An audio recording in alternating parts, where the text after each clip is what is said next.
Hello and welcome to the gardening channel with Mike Ventura. Certainly my pleasure to have you folks with us. So we're going to go through when you tip back plants, what are you asking the plant to do? And it's really important when growing plant material, especially in this case, the vegetable garden.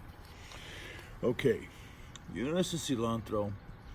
Yesterday I went ahead and I pruned back the cilantro. Okay, it was pretty tall. But and I'm going to focus on the cilantro, and this pruning back is pretty much characteristic throughout the garden. What it is you're asking the plant to do. Right. When you prune a plant back, in this case the cilantro, you're asking the plant obviously to reproduce itself. Okay, but what you're really asking the plant to do is to take the stored carbohydrates that are inside of the root system that the roots picked up from the soil on a soil particle, and that's where the white root hairs are picking up all the nutrients, and they're pumping those nutrients into the root system, and they store those nutrients, the nitrogen, the phosphorus, the potassium, zinc, and iron, all those other nutrients that are inside of your soil. Then, when you go ahead and you prune the plant back, such as the cilantro, you're asking the plant, okay, start pulling those stored carbohydrates that you have inside of the root system and start reproducing itself, meaning reproduce new foliage. Okay, so it's not just a matter of pruning it to prune it back.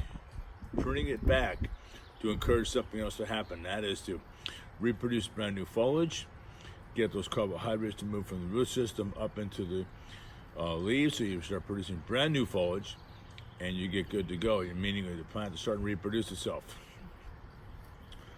Also, over here on the tomatoes, you notice I started putting the straps on the tomatoes. These are the cherry tomatoes, okay? What I'm slowly doing is I'm training the cherry tomatoes to get ready to go onto that green netting that we have. And just be real careful when you put the green tape on there, okay? You don't want to put any pressure on the plant, just enough to get it to start coming back to the green netting. Same thing over here with the zucchini. Notice how big the zucchini is getting. And again, you see all the green tape that I've got right in here and down over here.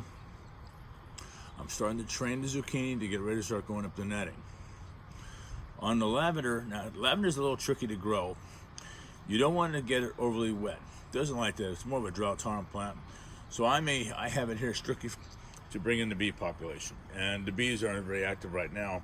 But the real key here is that when the flower dies back, prune it back. Ask the plant, encourage the plant to start reproducing. It will do it. So what I really want to show you folks though is the need to go back there and prune. Also what I want to point out is that when you do prune back the cilantro, okay, you're going to be releasing a lot of essential oils coming out. You might notice on the mint, I pruned the mint back a little bit. I'm asking the plant again, okay, start pulling the roots, the carbohydrates from the soil, and the carbohydrates that are inside of the root system to start reproducing, get that brand new foliage to grow, and get the plant to begin to reproduce itself. That's why it's really important to start off with a really healthy soil. So what you're doing is when you do prune the plant back, the stored carbohydrates that are inside of the root system, and the root system picked up the nutrients from the soil, the whole system becomes complete, okay? That's why pruning it back is so important. And don't be afraid to tip it back, like I said, just to force the plant to start pulling that stored carbohydrates from the root and to reproduce new foliage.